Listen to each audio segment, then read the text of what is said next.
Corona के मारे भगवान सहारे। नमस्कार, आप देख रहे हैं खबर फास्ट और बड़ा मुद्दा के साथ मैं हूं कायनात अंसारी। साल बदला है लेकिन हाल नहीं। जो तस्वीर पिछले साल इन दिनों में दिखाई दी थी वही अब भी दिखाई दे रही है। लॉकडाउन की घोषणा की पहली रात दिल्ली में प्रवासी मजदूरों का सैलाब देखने को मिला। बड़ी संख्या में मजदूर बस अड्डे पर उमड़ पड़े। हर एक के मन में एक ही खौफ था कि अगर अभी जल्दी नहीं की तो कहीं बहुत देर ना हो जाए, क्योंकि अब इन प्रवासी मजदूरों को सरकारों की बात का भरोसा नहीं।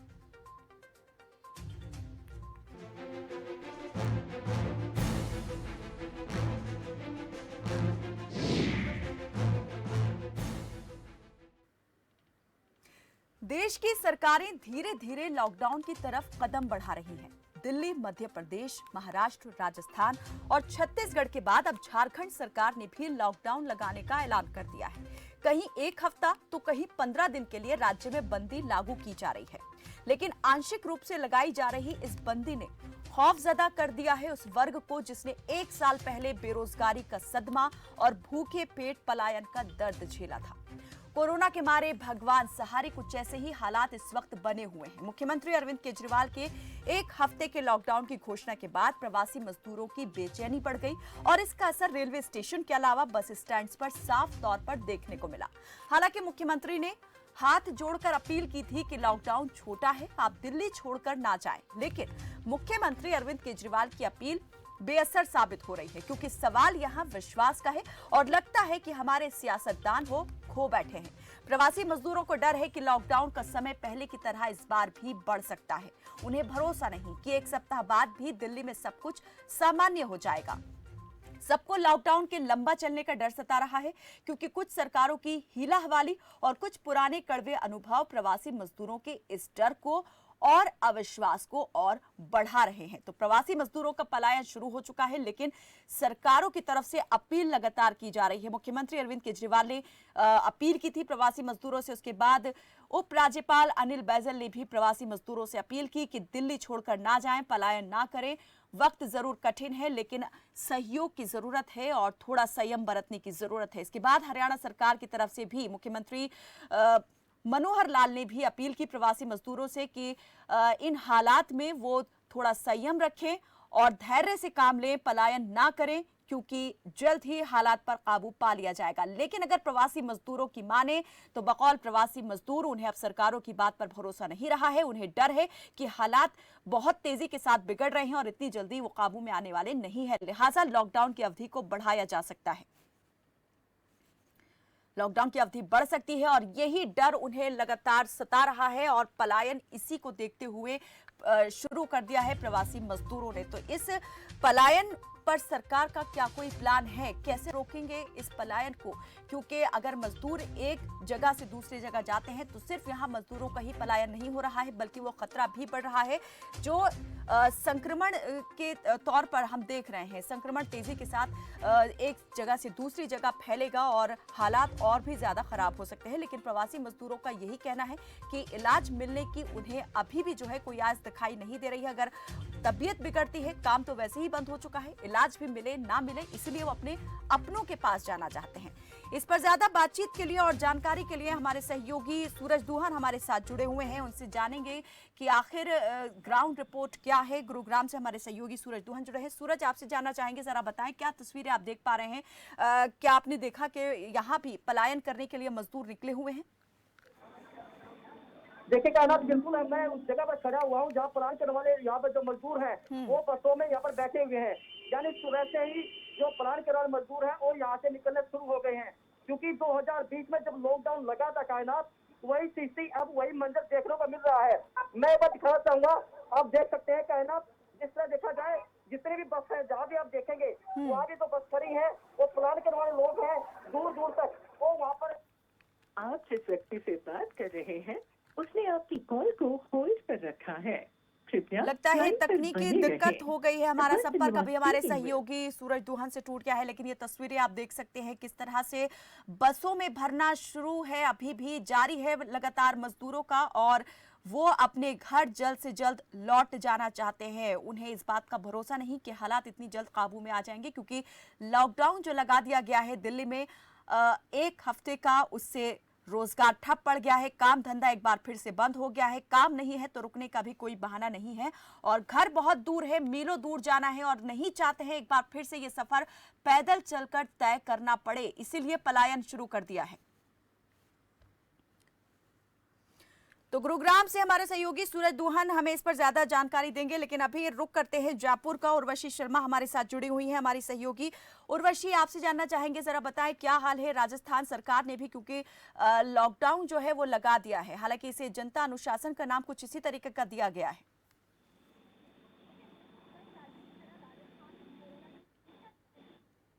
उर्वशी, आपकी आवाज हमें नहीं मिल पा रही है। उर्वशी,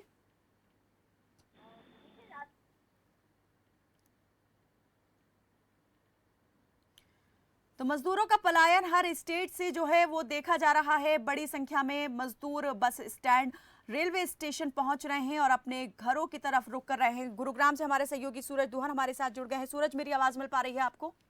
जी कायनात।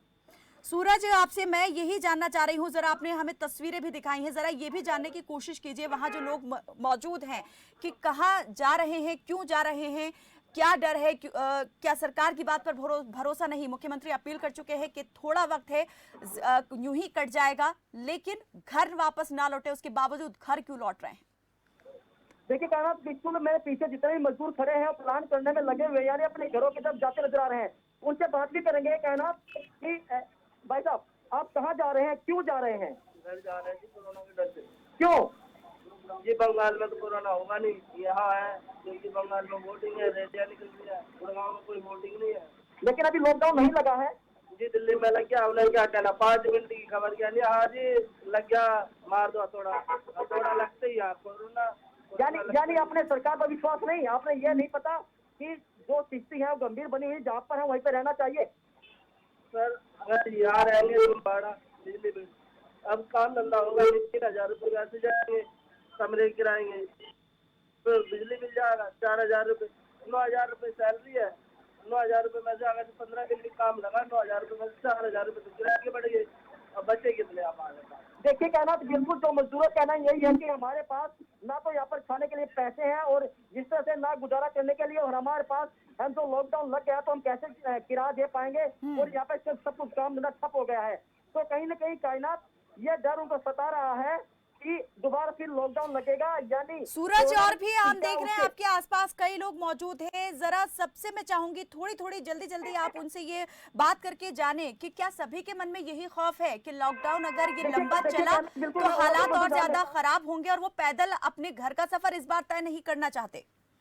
अच्छा ये बताइए, आप क्यों जा रहे हैं घर पर?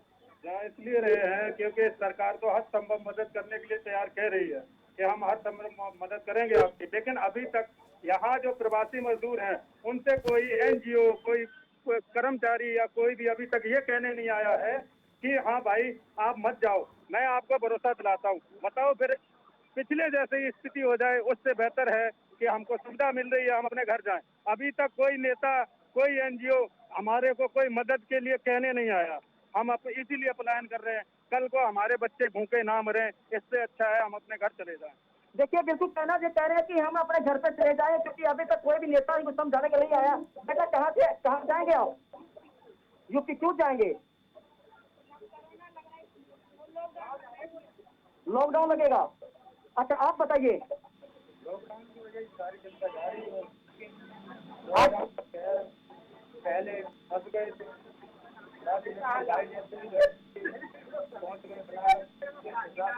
देखिए कहना बिल्कुल कह रहे हैं कि पहले लाठी डंडे उठाए थे और लेकिन हम घर पे पहुंच गए थे। आपके कहाँ जाएंगे आप?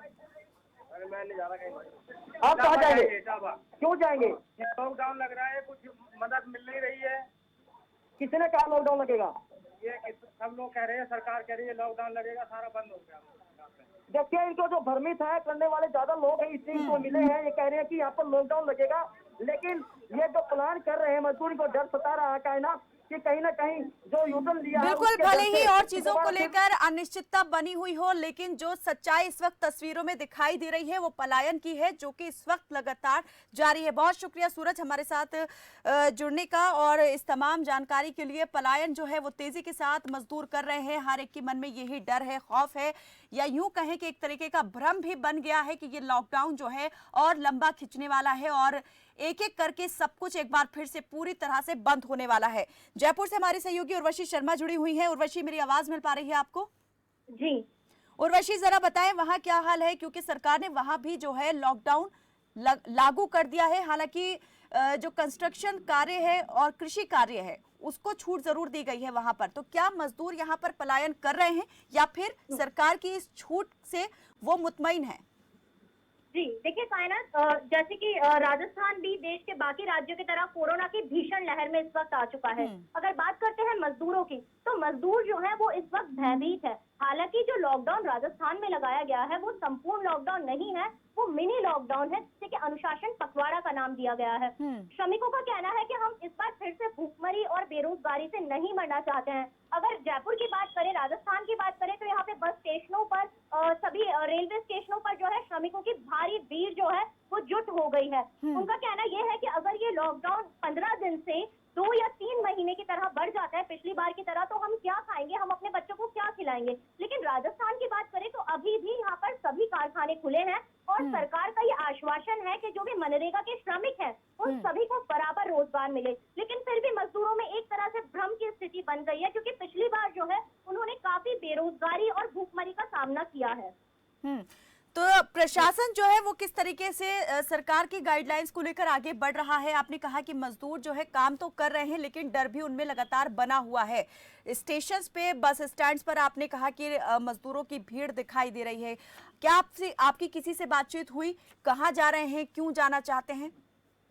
जी देखिए, जहाँ तक श्रमिकों की बात है और श्रमिकों से बातचीत की बात है, तो जो राजस्थान के अंदरूनी मजदूर हैं, यानी कि जो मजदूर राजस्थान स्टेट के हैं वो कहीं पलायन नहीं कर रहे हैं। लेकिन जो मजदूर बाहर के राज्यों से आते हैं, जैसे कि MP, UP, बिहार, वो लोग जो है इस वक्त पलायन जरूर कर रहे हैं, क्योंकि उनके साथ कई और तरह की समस्याएं भी इस वक्त जुड़ी रहती हैं। कई लोग जो है वो किराए के घरों में रहते हैं, कई लोग ऐसे होते हैं जो डेली वेजेस के वर्कर्स होते हैं। क्योंकि अभी देखिए, जो चीजें आवश्यक सेवाओं में आती हैं सिर्फ वो ही खुली हुई है, तो जो डेली वेजेस के मजदूर हैं उनके लिए ये बहुत बहुत परेशानी का दौर हो गया है। और पड़ोसी राज्यों में जो मजदूर हैं वो इस वक्त पलायन कर रहे हैं। प्रशासन और सरकार का जो है उनको पूरी तरह से सपोर्ट मिला हुआ है सरकार का। जी उर्वशी, आपने देखा कितना उछाल आया है मजदूरों की संख्या में, जो अपने घरों की ओर रुख कर रहे हैं। जैसे बाहरी राज्यों से आए हुए जो प्रवासी मजदूर हैं, पहले कितनी संख्या रहती थी बस स्टैंड पर या फिर रेलवे स्टेशन पर सफर करने वाले यात्रियों की, और अब वो कितनी बढ़ गई है?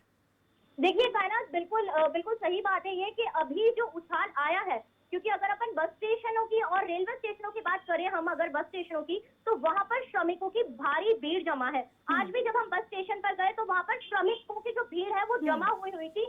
लोग बाग इसी जल्दी में थे कि कैसे ना कैसे करके जल्दी से जल्दी वो अपने घर पहुंचे, क्योंकि कहा यह जा रहा है कि आज जो 5:30 बजे मुख्यमंत्री जी की जो VC होनी है उसमें कई तरह से स्ट्रिक्टनेस बढ़ाई जा सकती है। बहुत सारी ऐसी चीजें हैं जो बंद की जा सकती है। तो श्रमिक बहुत ज्यादा डर गए हैं, वो चाहते हैं कि जल्दी से जल्दी अपने घर पहुंच जाएं। अगर बात करें पहले की, तो पहले जो आम जनता थी वो रेगुलर अपने रूट पे जाया करती थी, अपने अपने कामों की वजह से इधर उधर हुआ करती थी। लेकिन इस वक्त जो है बात भूख की है, लोगों को डर है श्रमिकों को कि कहीं हम यहाँ भूख से ही ना मर जाएं।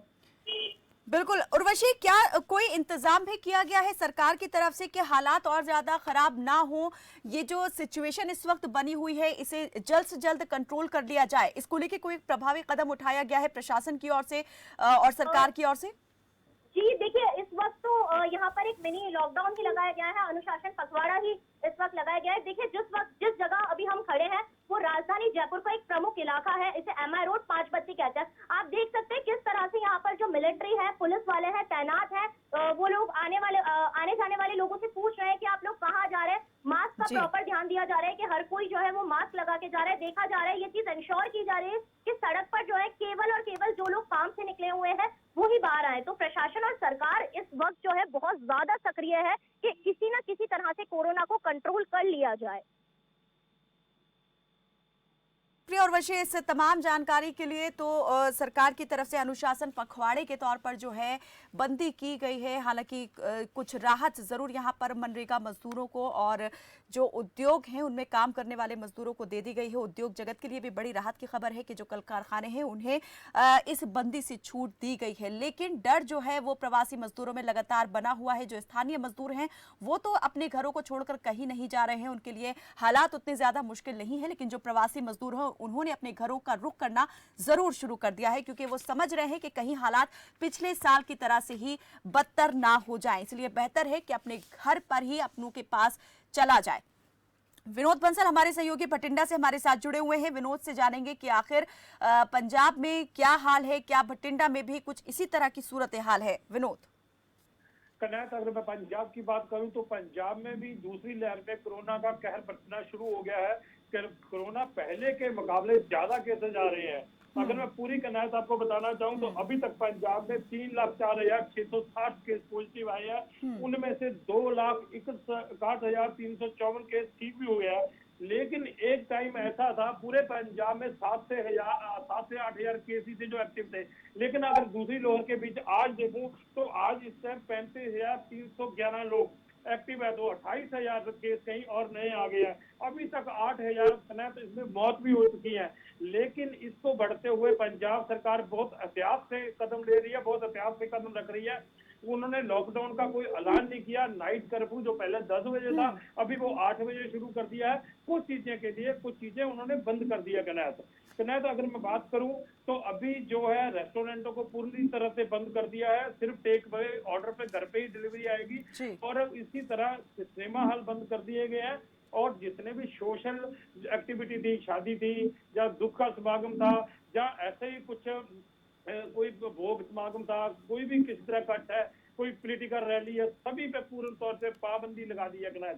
ये सारी की सारी उन्होंने बंद कर दी है। इसीलिए जो सीएम पंजाब अब खुद रिव्यू मीटिंग हर रोज मीटिंग ले रहे हैं और वो कह रहे हैं हालात पहले जैसे ना बने, इसको रोकने के लिए वो पूर्ण कोशिश कर रहे हैं। और कनार मैं बताना चाहता हूँ जो वैक्सीन का दौर है वो भी बढ़ा दिया है। हर मोहल्ले, हर गली, हर नुक्कड़ पे इन्होंने कैंप लगा के वैक्सीन करना शुरू कर दिया। वैक्सीन बहुत सारे लोगों को दी जाए। ये एहतियात के तौर पर 25 लाख लोगों को पंजाब में इससे पहले वैक्सीन। बिल्कुल विनोद, जैसा आप बता रहे हैं तमाम कोशिशें सरकार की तरफ से और प्रयास जो है वो किए जा रहे हैं। लेकिन तेजी के साथ जो संक्रमण बढ़ रहा है उस रफ्तार के सामने ये कहीं ना कहीं सभी जो कोशिशें हैं वो अभी फिलहाल के लिए नाकाफी साबित हो रही हैं।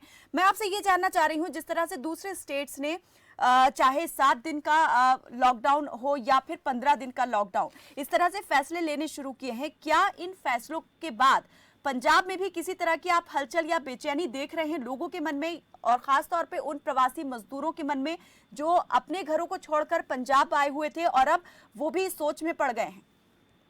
अगर मैं पंजाब की बात करूं तो इस समय गेहूं की कटाई का सीजन है। जब क्रॉप आती है पूरा पीक पे सीजन है। अगर जब क्रॉप काटी नहीं गई तो पूरे के पूरे 6 महीने किसान के खत्म हो जाएंगे। पंजाब का जो मेन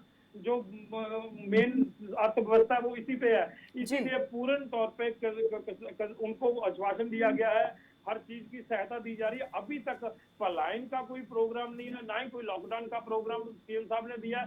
उम्मीद यही लगा सकते हैं भी हो सकता है क्रॉप आने के बाद 10 या 15 दिन बाद कोई और सख्त कदम लिए जाएं। हाँ, लेकिन पाबंदियां बढ़ाई गई हैं। रेस्टोरेंट में बंद कर दिया गया। बाहर घूमने फिरने पे मास्क के बिना कोई भी घूमता था उसको पकड़ कर जुर्माना किया जाता है। ऐसी चीजें भी पुलिस ने सख्ताई बढ़ाई है। एक चीज और मैं बताना चाहता हूँ, जैसे ही लॉकडाउन के बाद जब कोरोना कम हुआ तो लोगों ने अपनी सावधानियां बरतनी छोड़ दी थी। लोग शरेआम वैसे ही घूमने लगे थे जैसे कोरोना चला गया हो। लेकिन दूसरी लहर आते ही लोगों के दिल में एक भय जरूर है, हलचल जरूर है। लोग सोच रहे हैं भी हम क्या करेंगे। दूसरी तरफ मैं कहना एक चीज और बताता हूँ, पहली बार जब कोरोना आया तो जो सोशल वर्कर थे उन्होंने लोगों की मदद की थी। लेकिन अब उन्हों का भी काम बंद हो चुका है। उन्होंने भी अपना प्राप्त जो पैसा धन था वो खर्च कर दिया गया। इस टाइम सीएम बार बार कह रहे हैं पंजाब भी इस बार अगर हम नहीं संभले तो और भी भयानक स्थिति हो सकती है। लेकिन इस टाइम उन्होंने आश्वासन दिया, हमारी बात हुई है बठिंडा सीएमओ से भी और पंजाब के स्तर पे बात हुई है, जो ऑक्सीजन है वो प्राप्त है। अभी तक पूरे बेड से प्राप्त है। अभी तक पंजाब में ऐसी कोई स्थिति नहीं, पूरा काबू रखने लगी सरकार पूरी तरह अपनी जो जोर बस्ता लगा रही है और पूरी तरह आश्वासित किया है भी किसी को भी हम बिना मेडिसिन से, बिना इलाज से नहीं रहने देंगे। हमारे पास अभी तक पर्याप्त साधन है, लेकिन इसी के साथ वो उन्होंने अपील भी की है लोगों से भी लोग सावधानी बरतें, घरों में रहें, ना जरूरी हो तो ना निकले, जरूरी हो तो ही घर से बाहर निकले। जी विनोद, सबसे जरूरी मैं आपसे ये जानना चाह रही हूँ कि क्या जो लोग बाहर से पंजाब में काम करने के लिए आए हुए हैं, क्या उन्होंने पंजाब से निकलना शुरू कर दिया है? और अगर ऐसा हो गया है तो क्या सरकार और प्रशासन की तरफ से कोई इंतजाम किया गया है उनके लिए?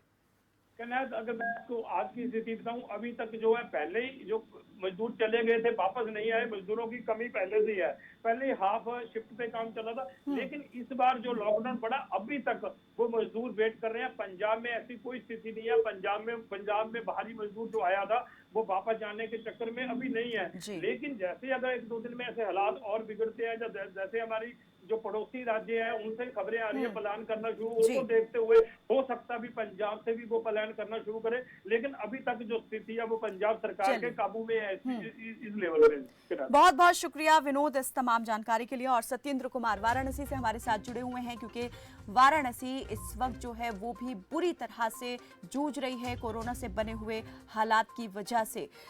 सत्येंद्र, आपसे जानना चाहेंगे, जरा बताएं कि वाराणसी में इस वक्त क्या सूरत हाल बनी हुई है, किस तरह से आप देख रहे हैं कि जो सरकार की सख्ती है उस पर अमल किया जा रहा है, और क्या इसके बाद कुछ हलचल बढ़ी है, बेचैनी लोगों के अंदर बढ़ी है? जी, बात करें वाराणसी की तो वाराणसी में कोरोना का कहर लगातार बढ़ता जा रहा है। रोज रोज यहाँ पे मौतें हो रही हैं, रोज आंकड़ा करीब 2000 के पार जा रहा है। और ऐसे में पूरा जो क्या हॉस्पिटल सिस्टम पूरी तरीके से एकदम कोलैप्स कर गया है। ऑक्सीजन की कमी हो गई है, मरीज तड़प तड़प के मर रहे हैं, उन्हें बेड नहीं मिल पा रहा है अस्पतालों में। जी क्या है ना, स्वास्थ्य व्यवस्थाएं पूरी तरीके से चरमरा गई हैं। सत्येंद्र, जैसा आप बता रहे हैं कि लोगों को बेड नहीं मिल पा रहा है, ये आंकड़ा जो है रोज आप कितना देख रहे हैं, इसमें बढ़ोतरी हो रही है। अस्पताल जो है वहां पर क्या हालात बने हुए हैं, कौन कौन से अस्पताल इस वक्त फुल हो गए हैं, और मरीजों की तादाद कितनी तेजी से बढ़ रही है? ये कहना, बात करें अस्पतालों की तो यहाँ के जो प्रशासन है उन्होंने दावे तो बहुत किए कि अस्पतालों में बेड अवेलेबल है और किसी भी मरीज को ऑक्सीजन की कमी नहीं होगी, और कुछ टोल फ्री नंबर और कुछ नंबरें भी जारी किए गए हैं कि इस पर कॉल करने पे आपको सारी सुविधाएं मिलेंगी। लेकिन जो नंबर जारी किया गया, नंबर कॉल करने पे मरीजों को नंबर ऑफ बता मिलता है, या फिर अगर कॉल करने पे अगर कोई उठाता है तो जवाब सही से नहीं मिल पाता है। और डीएम के सारे दावे, जो प्रशासनिक अधिकारी के सारे दावे सारे फेल नजर आते मिल रहे हैं। साथ ही साथ आपको ये भी बताते कि मरीज जो है कि अगर अस्पतालों में, प्राइवेट अस्पताल हो या सरकारी अस्पताल हो, पेशेंट को लेकर हॉस्पिटलों में जाते हैं, वहाँ पर भर्ती नहीं किया जाता है। एक अस्पताल से दूसरे अस्पताल में ही जाते जाते मरीज तड़प तड़प कर अपना दम तोड़ देता है।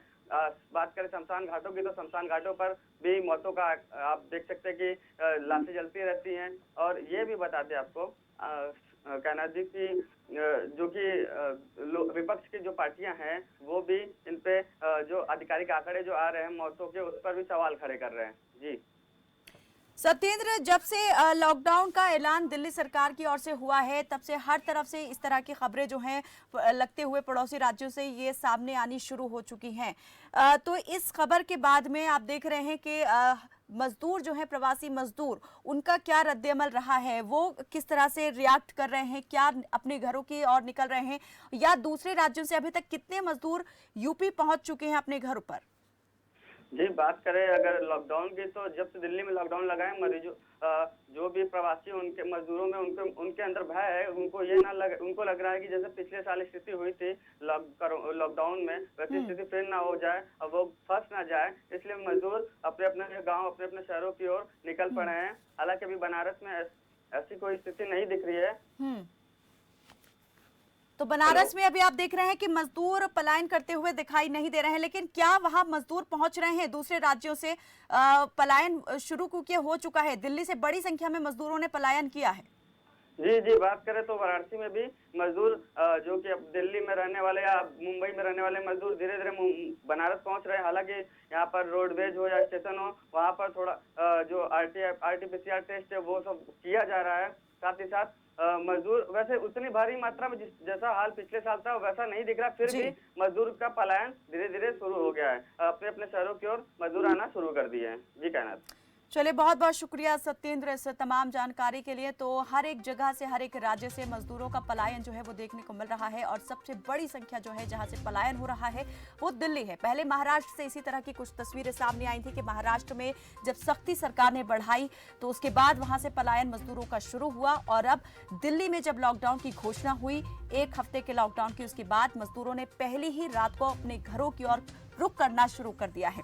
तो ये कोरोना के मारे क्या अब भगवान के सहारे हैं? क्या सरकारें इन्हें रोकने के लिए कोई कदम नहीं उठाएंगी? क्योंकि अपील तो जरूर की जा रही है, लेकिन इस अपील के साथ क्या कोई सरकारों के पास प्लान भी है? इस पर करेंगे बात इस ब्रेक के बाद।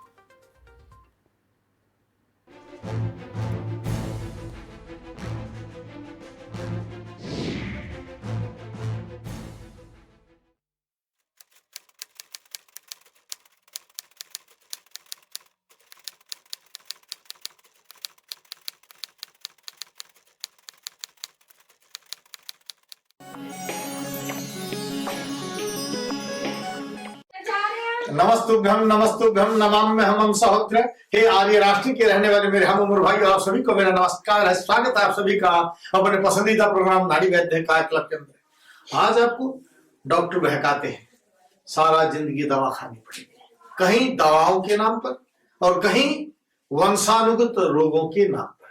वंशानुगत रोग कौन से होते हैं पहले ये समझिए।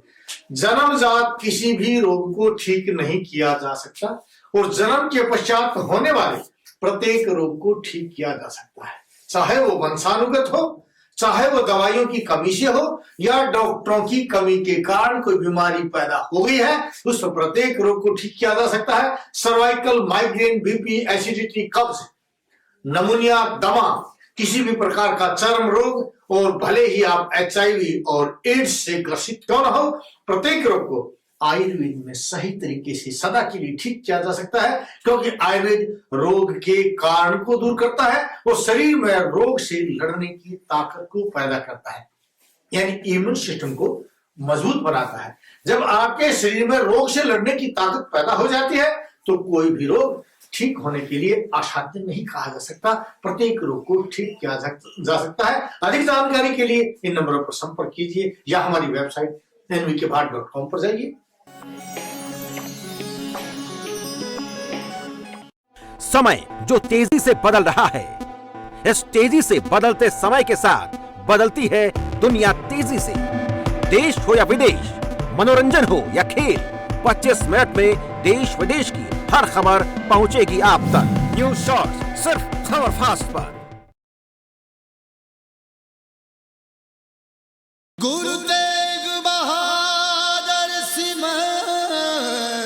जिथे जाए बह मेरा सतगुरु सुथान सुहावा राम राजे।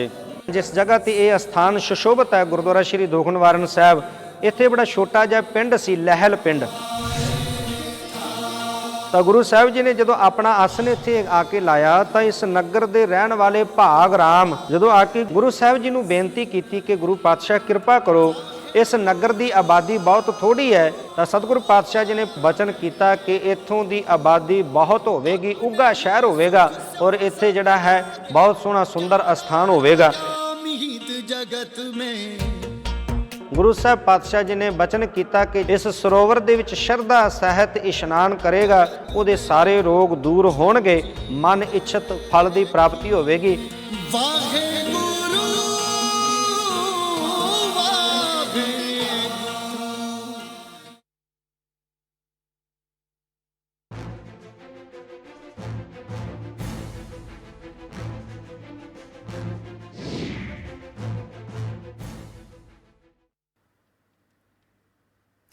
ब्रेक के बाद स्वागत है आपका।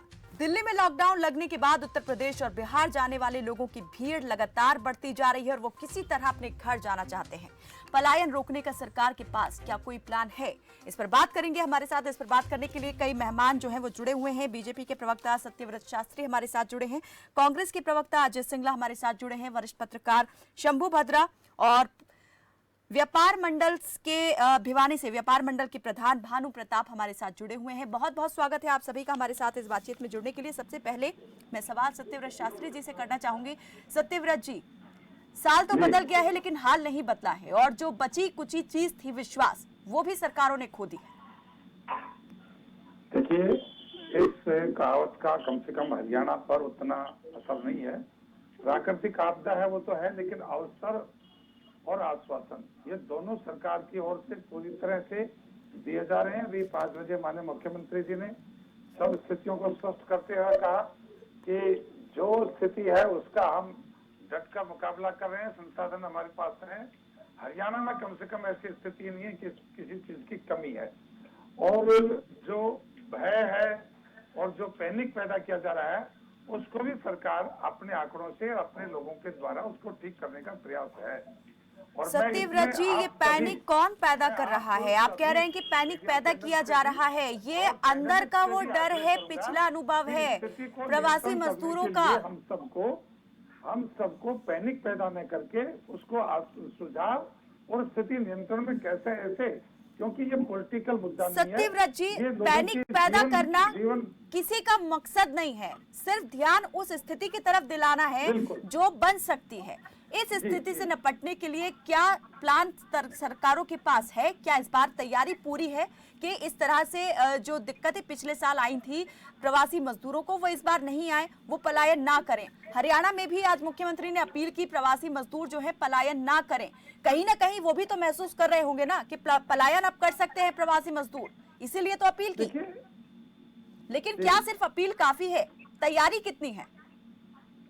देखिए, हमने पहली बार पिछली बार भी पिछले साल का प्रवासी मजदूरों को, चाहे उनको भेजने की बात हो, चाहे उनके भोजन पानी की बात हो, भोजन व्यवस्था की बात हो, आवास की बात हो, सब में पार्टी लेवल से, समाज के लोगों के लेवल से, सरकार के लेवल से, सबके सहयोग से और सबका आश्वासन और केवल बातचीत नहीं, सबने बहुत अच्छा, हरियाणा के सभी लोगों ने, व्यापारियों ने, कर्मचारियों ने, अधिकारियों ने, सबने बेहतर काम किया। और यदि आंकड़े देखेंगे तो हरियाणा सबसे ऊंचा था, चाहे घर तक पहुंचाने की बात हो, भोजन की व्यवस्था की बात हो, रोड पर चलते लोगों को चप्पल, जूते की, छाया की, दवाई की, पानी की आवश्यकता सारे समाज ने मिलकर सरकार। सत्यव्रत जी, बात मजदूरों को सिर्फ उनके घर तक पहुंचाने की नहीं हो रही है, बात है कि उनका रोजगार भी चलता रहे, पलायन करने की मजबूरी सामने ना आ जाए, वो लाचार ना हो जाए इस हद तक कि अपने घर को जाए खाली हाथ। देखिए, मैं जी बस कहता हूँ, पिछली बार की बात है, इस बार तो बिल्कुल स्ट्रिक्टली कह रहे हैं, बार बार कह रहे हैं कि लॉकडाउन की स्थिति नहीं आएगी, हमारे पास संसाधन है, सब पैनिक पैदा ना करें, आपस में मजदूर भी भाई भी ना जाएं, और लॉकडाउन की स्थिति नहीं आएगी। उससे पहले सब स्थितियां हम कंट्रोल में है हमारे पास, और जैसे जैसे आवश्यकता बढ़ रही है उसके संसाधन भी जुटाने का प्रयास सरकार कर रही है और करती रहेगी। इसलिए तैयारी पिछली वर्ष से मैं समझता हूँ सरकार और बाकी सब लोग भी उसके लिए तैयार हैं। किसी भी हरियाणा वासी को या हरियाणा में रहने वाले किसी भी प्रवासी को किसी प्रकार की दिक्कत नहीं आएगी। भारतीय जनता पार्टी ने भी अपने हर जिला केंद्र पर आज एक हेल्पलाइन शुरू की है जो सुबह से शाम तक जारी रहेगी, और बाकी भी समाज हरियाणा का बेहतरीन संयोजन रखता है। हम सब मिलकर इस महामारी का मुकाबला करेंगे, ये मुझे पूरा विश्वास है। कांग्रेस के प्रवक्ता जुड़े हैं अजय सिंगला। अजय सिंगला जी, इस तरह की परिस्थितियां नहीं आएंगी और अगर आती हैं तो तैयारी पूरी रहेगी इस बार, ये कहना है सत्यव्रत शास्त्री जी का। कायना जी, कांग्रेस पार्टी कोरोना के प्रति पूरी गंभीर है और हम पूरी जिम्मेवारी से कह रहे हैं कि हम इस पर राजनीति नहीं करें, लेकिन एक राजनीतिक दल होने के नाते हमारी जिम्मेवारी बनती है कि सरकार की जो कमियां हैं, जो जनता की मांग है, जो सरकार अनदेखा कर रही है, वो सरकार तक आपके माध्यम से पहुंचाए। आज आदरणीय मुख्यमंत्री जी आए, आश्वासन दिया, कोई नीति या नियम, कोई ठोस बात नहीं बताई। आश्वासनों से पलायन नहीं रुकेगा कायनात। हमने देखा है जनता डरी हुई है, जनता के अंदर अविश्वास है सरकार के प्रति। हमने देखा है एक माँ को रेलवे स्टेशन पर मरे हुए जिसका बच्चा पल्लू, आपने भी देखा है। हमने देखा है एक माँ को ब्रीफ केस पे बच्चे पर ले जाते हुए, हमने देखा है प्रवासी मजदूर जब रेल के नीचे कट गए। डरी हुई है जनता। ठोस नीति क्या है आपकी? और आप कह रहे ना बहुत है, कहना जी राजनीति नहीं करने आया, ये अखबार में खबर छपी है। कोविड टेस्ट के लिए करना पड़ता है लंबा इंतजार। अंबाला में यही हाल रहा तो स्वास्थ्य मंत्री के गृह जिले में संक्रमण की आशंका। सुबह के लोग बैठे, दोपहर तक टेस्ट नहीं हुआ। आप सिर्फ दावे करेंगे, सिर्फ घोषणाएं करेंगे, सिर्फ मीटिंग करेंगे। असलियत में आइए। कांग्रेस पार्टी आज भी मैडम शैलजा ने कहा है हम आपके साथ हैं, लेकिन हमारी सलाह को आप राजनीतिक घमंड के रूप में दूर कर देते हैं। ये समस्या है। आपके अंदर एक घमंड आ गया है, आप साथ नहीं लेना चाहते और आपसे काम भी नहीं हो रहा। मैं हाथ जोड़ के कहता हूं, जिसकी अच्छी सलाह मिले, जिसका अच्छा साथ मिले, आओ मिलकर इस कोरोना को हराए। आप घमंड को एक तरफ दूर रख दीजिए, जब चुनाव आएंगे लड़ लेंगे। कौन जीतता है किसने देखा। इस समय हम आओ कोरोना से लड़ें। और ये जो समस्याएं आ रही है ना, इसको मुख्यमंत्री तक पहुंचाएं। मैं निवेदन कर रहा हूं, अगर आपकी पहुंच है वहां तक, कि ऐसी खबरें क्यों आ रही हैं। आप कह रहे पैनिक ना फैलाओ, कौन फैला रहा है पैनिक? ये खबरें फैला रही है। ये जो सच्चाई है ये बता रही है, जो पलायन नजर आ रहा है, जो अविश्वास बन चुका है। आपने क्या नीति दी? आपको आज घोषणा करनी चाहिए थी मुख्यमंत्री जी कि जो मजदूर का कुछ नुकसान होगा हम उनके खाते में पैसे डाल रहे हैं। आपको घोषणा करनी चाहिए थी कि अगर आपको हटाया जाएगा उनके रहने की व्यवस्था कर रहे हैं। आपको घोषणा करनी चाहिए थी कि अगर भोजन नहीं होगा हरियाणा सरकार भोजन देगी। आपने कुछ नहीं किया। आप टीवी पर आए, हम ये नहीं करेंगे, हम वो नहीं करेंगे, ऐसा नहीं होगा। ऐसे सरकारें नहीं चलेंगी। मैं हाथ जोड़ के निवेदन करता हूँ, वास्तविकता तो समझिए। इस समय सत्यव्रत जी, क्या इस तरह की कोई ठोस नीति की तरफ सरकार बढ़ रही है? आगे कदम बढ़ाएगी? अभी जो बातें यहाँ पर की कि अगर मजदूरों में विश्वास पैदा करना है, पैनिक, आपने कहा कि पैनिक क्रिएट ना करें। पैनिक क्रिएट कोई नहीं कर रहा है, लेकिन यहाँ पर सिर्फ उन हालात से बाखबर जरूर करवाया जा रहा है जो पैदा हो सकते हैं। क्या सरकार इस बार जो है पूरी तरीके से तैयारी के साथ में उनका डटकर मुकाबला करने को तैयार होगी? ये पहला तो मोर्चा सरकार को, जो बीमार हैं और बीमार होने वाले हैं, जिनके आंकड़े आने वाले हैं, पहला कदम है उनके लिए हॉस्पिटल की व्यवस्था हो। बहुत ज्यादा क्रिटिकल है उनके लिए ऑक्सीजन और वेंटिलेटर की व्यवस्था हो। नए नए हॉस्पिटल डेवलप करके, डेडिकेटेड हॉस्पिटल डेवलप हो, वो पूरी तरह है सरकार है। उसके बाद में सत्यव्रत जी, वो सभी जानते हैं कि अभी क्या किन चीजों की सबसे पहले आवश्यकता है, जरूरत है, लेकिन कितने आगे हम उस पर बढ़े हैं, ये चीजें हम कितनी अभी तक पूरी कर पाए हैं और अभी कितना पूरी करने की दिशा में आगे बढ़ रहे हैं? देखिए, अभी माननीय मुख्यमंत्री जी ने सारे हरियाणा के सामने कुछ आंकड़े रखे, बेड्स के भी रखे, वेंटिलेटर के रखे, गैस के उत्पादन के रखे, गैस की वैकल्पिक व्यवस्था के रखे। यानी अभी तक की जो स्थिति है उसमें हरियाणा में किसी चीज की कमी नहीं है। और जैसे आगे आवश्यकता बढ़ेगी ऑक्सीजन की भी और हॉस्पिटल्स की, उसके लिए सरकार तैयारियां है। गुड़गांव जैसे हमारे यहाँ सबसे बड़ा सेंटर बन रहा है। सुनिए जी, आपको मैंने सुना है, हम उसको सरकार के लिए कमी है। मैं आपको बता, सत्यव्रत जी, मैं आपका ध्यान इस ओर दिलाना चाहूंगी। अभी थोड़ी देर पहले आपने कहा, सत्यव्रत जी, अभी थोड़ी देर पहले आपने कहा कि हरियाणा से कोई पलायन नहीं हो रहा है, लेकिन गुरुग्राम में हमने थोड़ी देर पहले तस्वीरें देखी, हमारे सहयोगी हमारे साथ जुड़े थे, लाइव तस्वीर उन्होंने दिखाई ग्राउंड जीरो से कि कैसे मजदूर जो हैं अपने घरों को जा रहे हैं। यहाँ से भी पलायन शुरू हो गया है। मैं यही कहना चाहता हूँ कायनात, आप जमीनी हकीकत से भाग रहे हैं। केवल घोषणाओं से बात नहीं बनेगी, सत्य अब बताइए। देखिए, पहला मैंने जिस टर्म कहा आपने उसको पूरा नहीं करने दिया। आज रात तक गुड़गांव का 500 बेड का हॉस्पिटल 400 ऑक्सीजन के 100 वेंटिलेटर के सुबह तक तैयार होगा और सुबह उसको जनता के लिए खोला जाएगा। इसी प्रकार से आपके चैनल के माध्यम से जो अभी आप कह रहे हैं कि थोड़ी देर पहले हमने व्यवस्थाएं देखी हैं कि कुछ लोग जाने के लिए आतुर हैं, इन दिनों में कुछ लोग तो जाते हैं, लेकिन यदि लॉकडाउन है तो फिर आवश्यकता पड़ती है कि उन मजदूरों की व्यवस्था हम करेंगे। लॉकडाउन नहीं है तो वो क्यों जा रहे हैं, वो हम आज से इस बात सर पर मैं उसी डर की, उसी भय की बात कर रही हूँ। यही खौफ है सबके दिलों में। ये जो लॉकडाउन लगना शुरू हो गया है, कहीं ऐसा तो नहीं कि अब सरकारें एक एक करके सब बंद करती चली जाए, फिर से उनका घर जाना मुश्किल हो जाए, काम तो बंद हो ही जाएगा, फिर अपनों से भी वो दूर हो जाएंगे, अपनों की शक्ल नहीं देख पाएंगे। जागेंगे तो क्या बनेगा सत्यव्रत जी? मजदूरों को बीमारी मंजूर है लेकिन रुकना मंजूर नहीं है। अब आप जो बता रहे हैं उसको आप बोल रहे हैं, आप सुनने के बात नहीं कर रहे। क्या स्थिति अब हम कर रहे हैं, आगे ले जा रहे हैं उसके लिए कि लॉकडाउन, पहले चरण में लॉकडाउन नहीं हो रहा। बात आती है कि जो मजदूर जा रहे हैं आखिर उनका कारण क्या है जाने का? इन दिनों में वो व्यापारी के लिए जा रहे हैं या उनका काम रुक गया इसलिए जा रहे हैं, सरकार या के प्रति उसके अविश्वास। सुन तो लो यार देश में आप ये तो आप ज्यादा बोल रहे हैं। आपने एक भी सुझाव नहीं दिया। बताइए ठोस नीति क्या है? आपकी नीति कोई नहीं है, आप भाषण दे रहे हैं।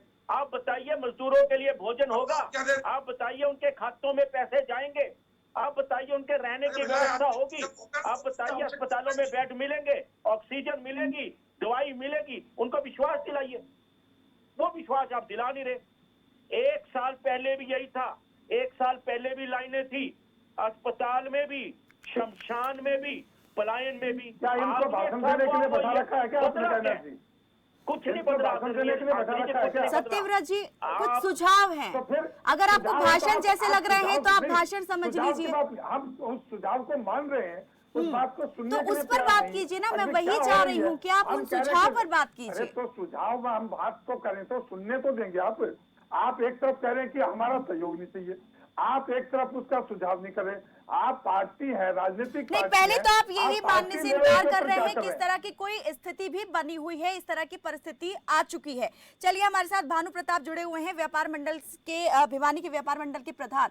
भानु प्रताप जी, मैं आपसे जानना चाहूंगी, जरा बताएं कि कितना असर जो है पड़ा है व्यापार पर, इस तरह से जो लॉकडाउन की खबरें लगातार आती जा रही हैं रोज बरोज, उसके बाद क्या व्यापार जो है, व्यापार जगत प्रभावित हुआ है? मजदूर जा रहे हैं अपने घरों को, लौट रहे हैं? मैडम, दूध का जरा आज को भी फूक मार के पी रहा है। ये कहावत है, जो हमारे मजदूर भाई पिछली बार कष्ट सहा था, उनके मन में अब भी ये डर है कहीं लॉकडाउन लग गया तो हम घर नहीं पहुंच सकेंगे, और ऐसा डर उनके अंदर बैठा हुआ है। इसलिए वो ये सोचते हैं कि किसी तरह हम घर पहुंच जाए, जिएंगे मरेंगे तो अपने कम से कम घर तो मर लेंगे।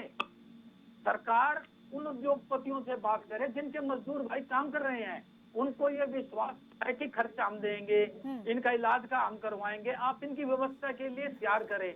जिस फैक्ट्री में मजदूर काम कर रहे हैं वो अगर ये कहेंगे कि मजदूर भाइयों तुम यहीं रुको, तुम्हारे खाने पीने की और घर की व्यवस्था हम देखेंगे, जब ये पलायन कुछ रुकेगा, सिर्फ भाषणों से काम नहीं चलेगा। आज सारा देश के मुख्यमंत्री पश्चिमी बंगाल इलेक्शन में जा रहे हैं। कोरोना लगभग खत्म हो चुका था, लास्ट स्टेज पे था, लेकिन पश्चिम बंगाल के इलेक्शनों ने इसे संजीवनी दे दी और ये दोबारा बढ़ाव पे आ गया है। अब ये महामारी पूर्ण रूप से बढ़ चुकी है। अब सरकार को इलेक्शन की छोड़कर लोगों की सोचनी पड़ेगी। जिस प्रधानमंत्री जी के, हमारे आदरणीय प्रधानमंत्री जी के कहने पर हमने ताली थाली उनके साथ दिया, आज वही प्रधानमंत्री जी आपकी तरफ 2 गज की दूरी, और उसी दिन वे कहते हैं 2 लाख की भीड़ को हमने संबोधित किया, तो फिर उनकी बातों पर विश्वास कैसे करें? आज इलेक्शन को छोड़कर वे फील्ड में आके ये कहे कि मजदूर भाई हम तुम्हारे साथ हैं, तुम्हें कुछ परेशानी नहीं होगी।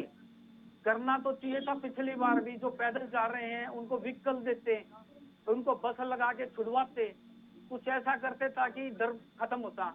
लेकिन जो हो चुका वो तो हो चुका। अब मेन चीज है कि अब इनका डर कैसे निकाले जाए। तो इसके लिए सीधा सीधा है कि जो अपने औद्योगिक हैं, जिनका उद्योग है, उनसे बात करें, वो अपने कर्मचारियों को समझाएं कि भाई आपको कहीं जाने की जरूरत नहीं, आपका व्यवस्था हम देखेंगे। लेकिन भानु प्रताप जी, आप भी समझ रहे हैं ना कि सिर्फ जुबानी जमा खर्च से कुछ नहीं होता है। उद्योग जगत इस वक्त पहले ही खुद टूटा हुआ है। अगर वो इस तरह का आश्वासन देता है तो फिर उसके साथ में कुछ गारंटी भी देनी होगी ना मजदूरों को रोकने के लिए। अगर रोकेंगे, आश्वासन से काम नहीं चलेगा, उद्योगपतियों को कुछ पैकेज देना पड़ेगा, कोई मदद करनी पड़ेगी। शंभू बत्रा हमारे साथ जुड़े हुए हैं, वरिष्ठ पत्रकार। शंभू जी, सरकारें अपील तो कर रही हैं कि पलायन ना करें, लेकिन क्या ये अपील से ही काम बन जाएगा या इसके साथ कुछ और करने की भी जरूरत है? दरअसल में हमारी सरकार, चाहे राज्य सरकार हो चाहे केंद्र सरकार हो, अगर आप देखेंगे साल भर से कोरोना से तो लड़ने के नाम पे बहुत सारी घोषणाएं की गई है। पिछले साल 20 लाख करोड़ के आर्थिक पैकेज की घोषणा की गई थी। 80 करोड़ लोगों को मुफ्त खाना पीना देने की घोषणा ऐलान किया गया था। किसको खाना मिल रहा था नहीं मिल रहा था, ये तो दूसरी बात है। इस बार भी आप देखेंगे तो सिस्टम में कि जैसे ही महाराष्ट्र से पहले पलायन शुरू होता है तो स्टेशन पर पुलिस उन मजदूरों को पीट रही है जिन मजदूरों के भरोसे मुंबई की इंडस्ट्री चलती है। तो एक सरकार का रवैया देखिए कि कहीं पे व्यवस्था कुछ करती नहीं है। आप देखिए कि साल भर के अंदर में ट्रेन 50% कैपेसिटी से भी नहीं चल रही है। आखिर वो सारी ट्रेनें गई कहाँ? जब कोविड मेंटेन है, किराया बढ़ गया, 1.5 गुना किराया बढ़ चुका है कोविड के नाम पे सभी ट्रेनों में। आप देखेंगे अगर तो पेट्रोल डीजल हाई रेट पे है, जो कि उसकी वजह से किराया हर जगह बढ़ा हुआ है। तो आप देखेंगे कि सरकार की तरफ से आम लोगों को राहत देने के लिए कोई सिस्टम नहीं है। उसमें सब शामिल है। मैं किसी एक सरकार की बात नहीं कर रहा। अभी के राज्यों में अलग अलग तरह की सरकारें हैं, तो कोई तब यहाँ आकर के प्रवक्ता कहें कि ना हमने ये कर दिया, हमने वो कर दिया, ऐसा कुछ भी नहीं है। पंजाब में देखेंगे तो स्थिति और मिलेगी, हरियाणा में देखेंगे स्थिति और मिलेगी, महाराष्ट्र में देखिए स्थिति और मिलेगी, दिल्ली में स्थिति और मिलेगी। तो अलग अलग राज्यों में अलग अलग सरकारें काम कर रही हैं, लेकिन किसी के पास कोई कॉन्क्रीट प्लान नहीं है। और ये आपको ऑक्सीजन में दिख रहा है। जो चीज इजिली आप बना सकते हैं वो एक साल से हमारी सरकार आत्मनिर्भर भारत, आत्मनिर्भर भारत, आत्मनिर्भर भारत की रट लगा रहे हैं। लेकिन वो सरकार अभी एक साल के अंदर में ऑक्सीजन की कमी पूरी नहीं कर पा रही है। तो इसका मतलब आप ग्राउंड पे काम नहीं कर रहे हैं, केवल घोषणा कर रहे हैं, केवल बयानबाजी कर रहे हैं। आपके मंत्री बयानबाजी करते हैं, जो भी मतलब सरकार के लोग हैं वो केवल बयानबाजी कर रहे हैं और ग्राउंड पे काम नहीं कर रहे हैं आप। और यही चीजें आज आप देखिए कि मजदूर में आपको दिखाई देगा कि अगर मजदूर जाना चाहता है तो उसके लिए आप 4 ट्रेन एक्स्ट्रा नहीं चलवा सकते हैं। आप अगर प्रदेश में लॉकडाउन कर रहे हैं या प्रदेश में आप कर्फ्यू लगा रहे हैं तो कम से कम आप उनको जाने के लिए, कोई कहीं जाना चाहता है तो उनको मौका तो दीजिए, साधन तो उपलब्ध कराइए उसके लिए। वो आप नहीं करेंगे और ऐलानिया आप ऐलान करते हैं कि अभी हम आपका मन किया आप काम से। शंभू जी, हम देख रहे हैं कि ये जो एकदम से अफरा तफरी मची है, लोगों ने अपने प्रवासी मजदूरों ने अपने घरों का रुख करना शुरू किया है। इसी जल्दबाजी में बसों में बेतहाशा भीड़ दिख रही है। कैपेसिटी से ज्यादा, क्षमता से ज्यादा मजदूर उसमें जा रहे हैं। भर भर के छतों तक पर बहुत ज्यादा बड़ी संख्या में मजदूर दिखाई दे रहे हैं बैठे हुए। और एक बस जो है, दर्दनाक हादसा भी हो गया है।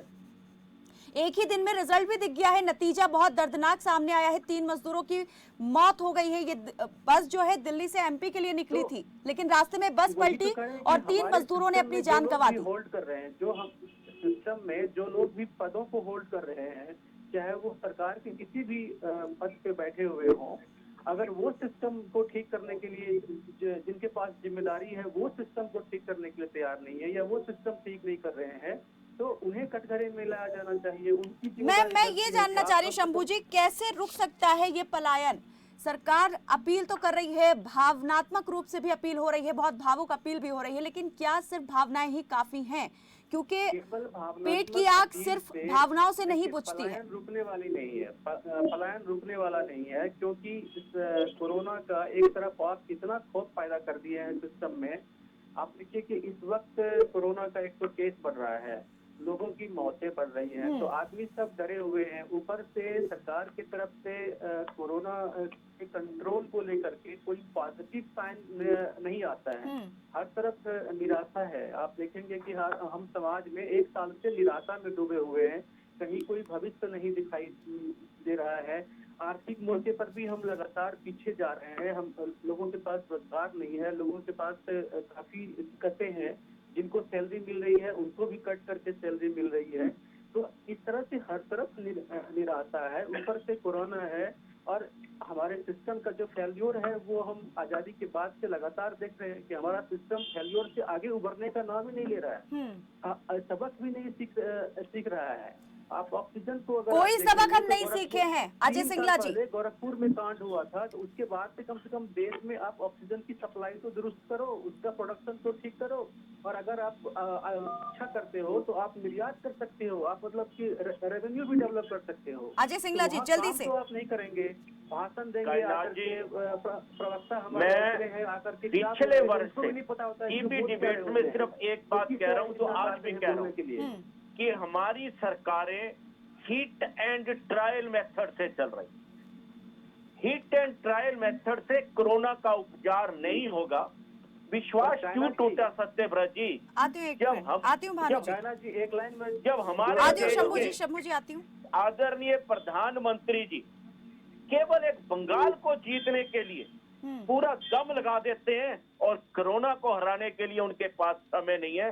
विश्वास तब टूटता है जब सुबह 2 लाख की भीड़ को संबोधित करते हैं और शाम को केवल मीटिंग करके चुप रह जाते हैं। विश्वास तब टूटता है। लड़ाई कोरोना से है, चुनाव आते जाते रहेंगे, सरकारें आती जाती रहेंगी, बनती रहेंगी। सत्यव्रत जी, ये जो मजदूर हैं, आज हमारे पास हरियाणा में पहले मजदूरों का टोटा है। अगर ये मजदूर फिर पलायन कर गए और आपने इनको रोकने की नीति ना बनाई, सत्यव्रत जी कैसे बहाली होगी इस विश्वास की? कैसे विश्वास ये बहाल होगा? राहत कैसे देगी इस बार सरकार? कायनात जी, आपका चैनल किस लेवल की डिबेट कर रहा है ये? सत्यव्रत जी, मैंने जो सवाल किया मैं चाहती हूँ आप उसका जवाब दें। नहीं, आप पहले मैं चाह रही हूँ जो मैंने सवाल किया आप उसका जवाब दें। नेशनल लेवल की है, स्टेट लेवल की है? आप मुझे ये बताइए, अभी हालात क्या सिर्फ स्टेट लेवल पे बिगड़े हुए हैं या नेशनल लेवल पे बिगड़े हुए हैं? बात अगर सबकी हो रही है तो क्या गलत हो रही है? लेवल की बात कर रहे हैं। नहीं, आप ये बताइए, क्या सिर्फ आप स्टेट की पड़ी है? क्या पूरे देश की बात करना गलत बात हो गई है? नहीं, आप हमारा नहीं, जब आप बात करते हैं व्यवस्थाओं की तब आप पूरे देश की बात करते हैं, केंद्र सरकार की बात करते हैं, लेकिन जब बिगड़ी व्यवस्थाओं की बात होती है तो सिर्फ आप कहते हैं कि हमारी स्टेट में तो सब कुछ बढ़िया है। आपका चैनल नेशनल नहीं, मैं ये जानना चाह रही हूँ जब बात यहाँ पर व्यवस्थाओं की होती है, अगर यहाँ सही है तो आप कहेंगे यहाँ तो ऑल इज वेल है, बाकी सब जाए भाड़ में। मैं ये जानना चाह रही हूँ, क्या गुरुग्राम हरियाणा से अलग है? अगर गुरुग्राम की मैंने आपको बात की, वहां से प्रवासी मजदूरों के पलायन की बात की, तो क्या आप ये नहीं समझ रहे हैं कि शुरुआत हो चुकी है? आप पहले बोलने तो मेरे से बताना कि मैं आप मुझे जवाब नहीं, आप मुझसे ये सवाल कैसे पूछ सकते हैं कि ये किस लेवल की डिबेट हो रही है? मैं पूछ रहा हूँ, आप अभी तक लेवल ही नहीं समझे। आप सुनेंगे? क्या बात करते हैं सत्यव्रत जी? टाइम बहुत कम है, जल्दी अपनी बात रखें। आप सुनेंगे कि नहीं तो मैं सुनाना पड़ेगा मुझे। बात रखिए। आपकी स्क्रीन के ऊपर सारे देश के चित्र आ रहे हैं, हरियाणा का एक चित्र नहीं है। आप डिबेट करते हैं मुख्य प्रधानमंत्री को लेकर, आपके चैनल की बात करते हैं बंगाल के चुनाव को लेकर, आपके चैनल पे की बात करते हैं सारे देश के आंकड़ों को लेकर। आप बहुत बड़ी एंकर है, लेकिन गलती की आपने मुझे बुलाया क्योंकि मैं तो हरियाणा लेवल का प्रवक्ता हूँ। मैं हरियाणा लेवल की बात कर रहा हूँ, और हरियाणा की बात यदि करेंगे तो हमारे पास आंकड़े हैं, समाचार जो आए हैं उनका हम सम्मान कर रहे हैं। आश्वासन हमारे द्वारा और अवसर जो हमारे द्वारा दिया जा रहा है और जो आपके द्वारा सुझाव दिए जा रहे हैं उनको अक्षर से पालन का और अक्षर से लागू करने का प्रयास करेंगे। लेकिन जिस जन बड़ी मेहरबानी आपने ये कहा, अगर ये आप बात पहले ही कह देते कि हमारी स्टेट जो है हालात पर नजर बनाए हुए है, सरकार पूरी तरीके से हालात से निपटेगी। चित्र दिखाकर आप पैनिक पैदा करना है। सत्यव्रत जी, अगर हालात से बाखबर करना गलत है आपकी निगाह में, तो आपकी गंभीरता को समझा जा सकता है। आप कितने गंभीर हैं? अगर सच्चाई से रूबरू कराना आपकी नजरों में गलत है, पैनिक करना है, तो फिर आप पूरी तरीके से बेखबर हैं हालात से। भानु प्रताप जी, भानु प्रताप जी, हरियाणा में रोज जल्दी से अंतिम प्रतिक्रिया। मैंने तो चित्र ना बने सत्यव्रत जी, ऐसा हरियाणा में चित्र ना बने, करना ही ऐसा टीवी पे आए, इसके लिए आप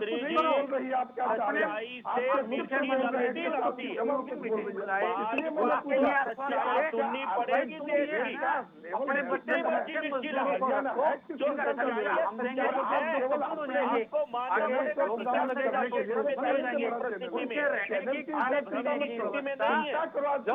कैसे मुक्ति मिलनी है, उद्योग का चैनल इस प्रकार का बैठा रखा है। तो सत्यव्रत जी एक सेकंड सत्यव्रत जी, आप कह रहे हैं कि चिंता करें, चिंता किसे नहीं है बताइए? आप तो लेवल ढूंढने में लग गए, चिंता आपको है कि नहीं है? आप तो लेवल देख रहे हैं कि स्टेट लेवल है कि नेशनल लेवल है। आप ये बताइए सत्यव्रत जी। आप केवल अपने ईगो को सेटिस्फैक्शन करने के लिए आपकी सुझाव के ऊपर जो चित्र आ रहे हैं, चलिए आपकी ये बातें दिखाती हैं आप कितने गंभीर हैं हालात को देखकर, और हालात से आप कितने बाखबर हैं या बेखबर हैं। बहुत बहुत शुक्रिया आप सभी मेहमानों का हमारे साथ इस बातचीत में जुड़ने के लिए। तो कोरोना की रफ्तार तेजी से बढ़ रही है और उतनी ही तेजी से हेल्थ सिस्टम पर प्रेशर भी बढ़ता जा रहा है। पिछले 24 घंटे में 2,56,000 नए केस सामने आए और 1757 लोगों की देश भर में मौत हुई।